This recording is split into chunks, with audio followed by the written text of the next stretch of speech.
It's been a long emotional day. I've already cried 3 times and it's not even noon yet. Oh, hello, good viber. How are you doing today? It is your girl Esther Joy. She's coming at you with another video. And on this channel, we love to talk about love, light, joy, and peace, and occasionally all of the other vibrations that breeze along the trees. Now, in this video, we are going to be looking at an energetic forecast and transit report for what is going on. Happy new moon in Aquarius today, my friend. It is going to be, this is a very significant astrological event. I feel, maybe I'm just hyping it up because that's what I'm seeing. I'm an Aquarius moon, but it's gonna, nonetheless, it's just very interesting what's going on in the stars and the planets right now. So I'm very excited. Sit down, grab your tea, and let's get into it, okay?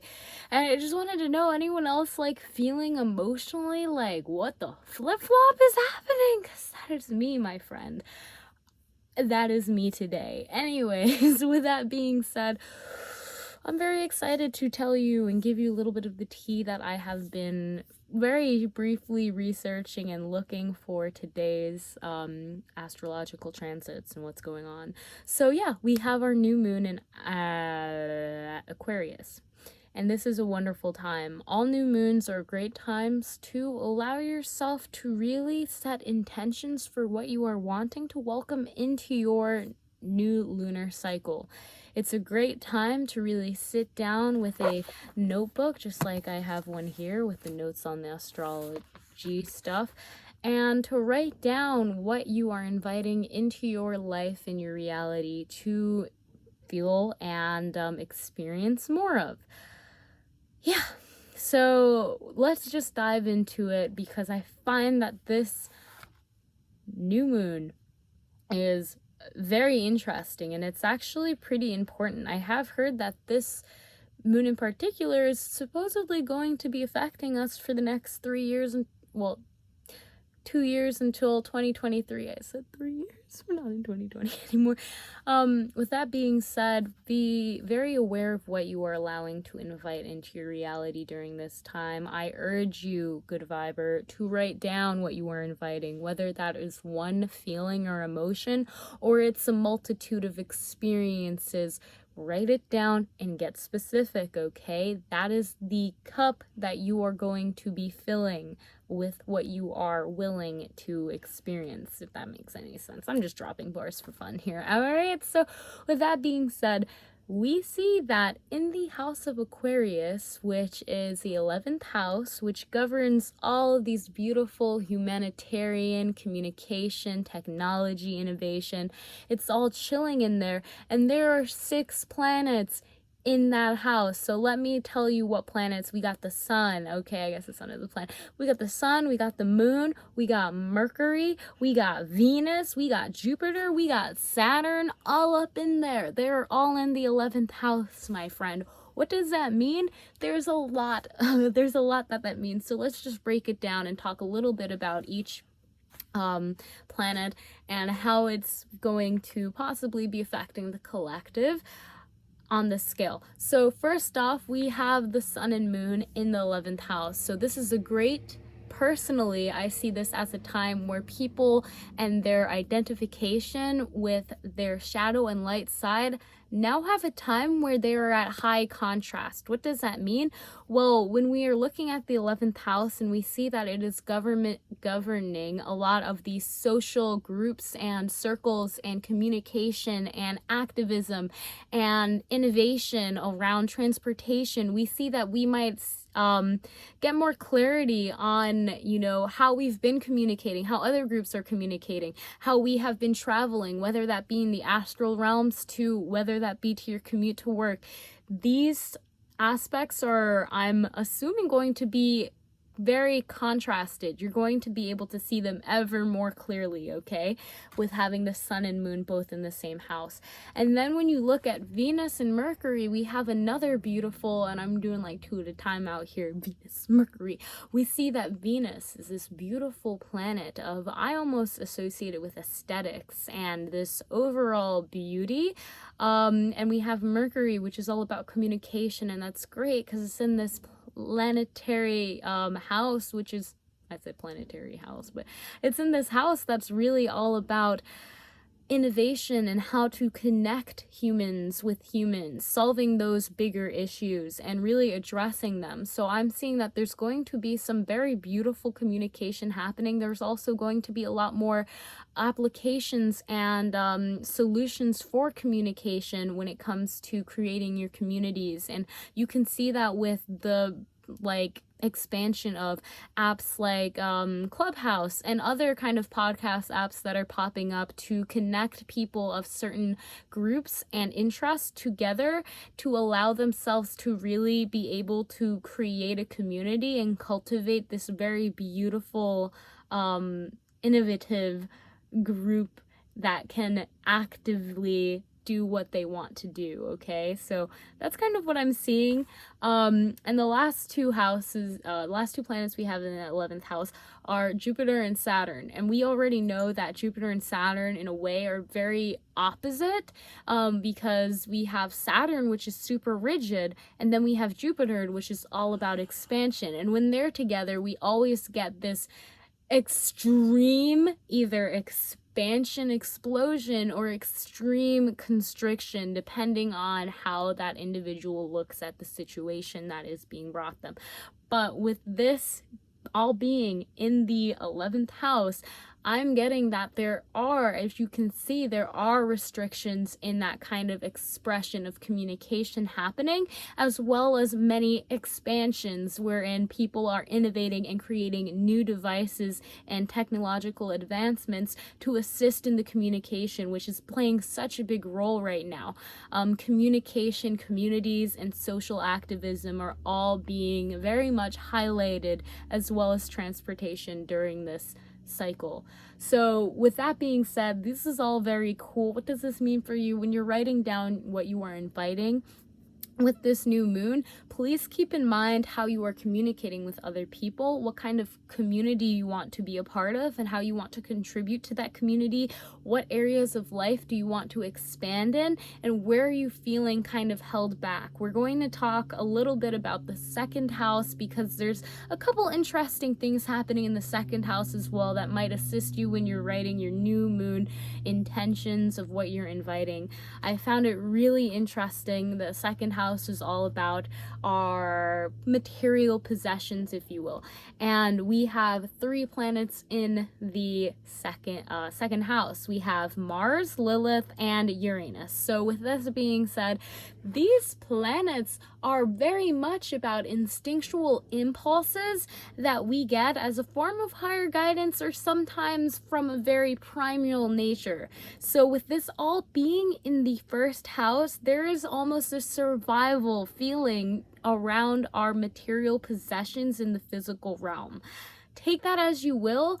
Be aware of that as you're making your intentions, that if you are feeling a certain type of way about your material possessions, or you might find yourself spending more and just changing your spending habits or how you use what you have in the physical realm, right now would be a great time to evaluate what you have in the physical realm before you go out and sporadically buy more things, which is something that might be appealing to some people, but really making sure that these spends, like the things you're spending, are investments that are helping you in the long run and not something that you are just doing on impulse. And I am getting the feeling that whatever you do spend, of course, reevaluate and make sure that you know you're being wise with your money, but it does seem that it is getting some higher guidance. So listen to your impulses and that raw emotional feeling, but also make sure you're coming from a grounded place as well. So with that being said, that's really mostly all I have for the astrological side of what is going on today. For the new moon and just moving forward, keeping that in mind. Now, I did pull out some cards that we're going to be talking about, just about how this new moon can best assist you when it comes to our body, mind, and soul. And I also pulled just wanted to address the back of deck energy. Of course, we talked about that second house playing a role, and there's a lot that's being squared in the second house with the 11th house currently as well, especially with Lilith. So this could also be with your primal urges, with physical things, physical objects, or just physical appearances, making sure that you're keeping yourself in check in that realm. Also, we're seeing with the back of deck energy being the Five of Pentacles that many people might actually be their physical, what they do have enough to provide for them, but there is also this feeling of reaching out for help, which everything being in the 11th house is going to be a lot easier for people who need help to be able to reach out and communicate in an effective and beautiful way, if that makes sense. So really beautiful being able to help one another in the community, but also being aware that there is help if you need help, and all you have to do is reach out and allow that physical nurturing sustenance to be present for you and to receive it.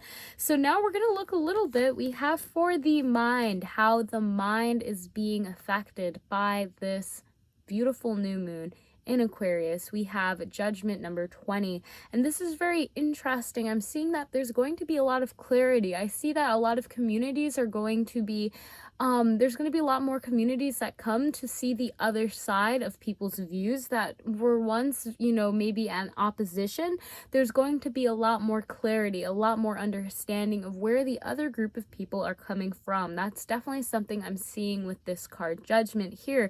There's also going to be, I feel, an increased amount of signs and divine synchronicities that are going to be taking place, coming into the reality, also could manifest themselves, kind of showing you what you should do in the physical realm, how you are being divinely contacted and connected. I feel like there's going to be a lot more kind of heartfelt expression coming from that realm in the mind, and that is open for the collective to pick up on.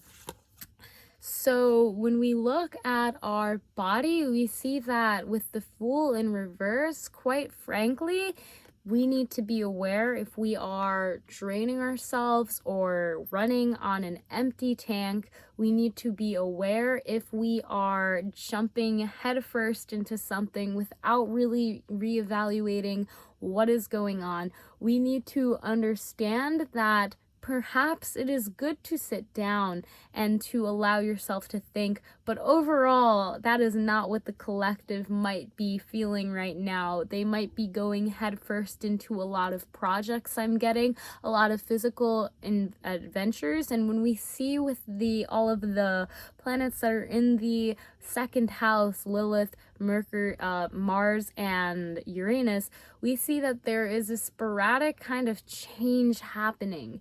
So it's happening from a very instinctive and primal nature, and this is really what I'm picking up with the Fool, of that people might be acting a little bit on Valentine's Day, so people might just be getting lovesick, if that is a word or a thing. There's just this kind of feeling of lose all sense of your body and just do whatever is the first thing your primal nature wants, is kind of what I'm picking up on the collective, if I'm gonna be 100% honest. It's kind of straight savage energies coming out for the body.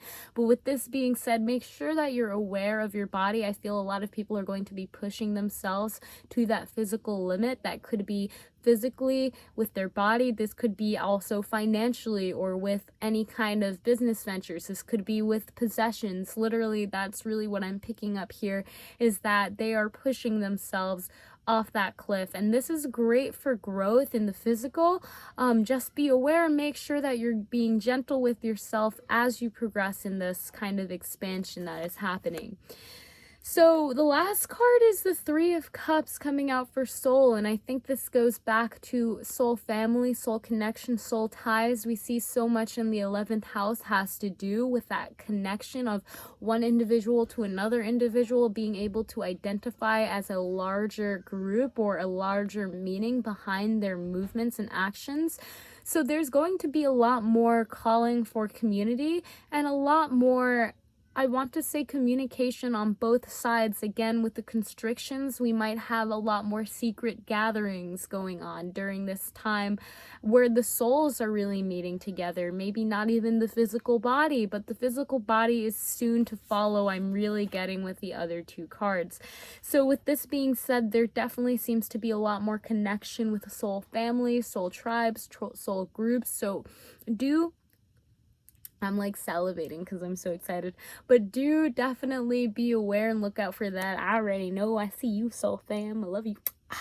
But definitely there's just this calling overall, you know, in your community, wherever you are, on every aspect, you know, social media, on your phone, in your community, at school, at work, at like all of the levels, on the galactic and very small micro level, there is a soul bonding that is going on. And I will not, you know, turn a blind eye that there also could be some soul gossip going on, some divisions happening with this reuniting of the soul tribes. There's also might be a certain level of divisions or separations that I'm sensing.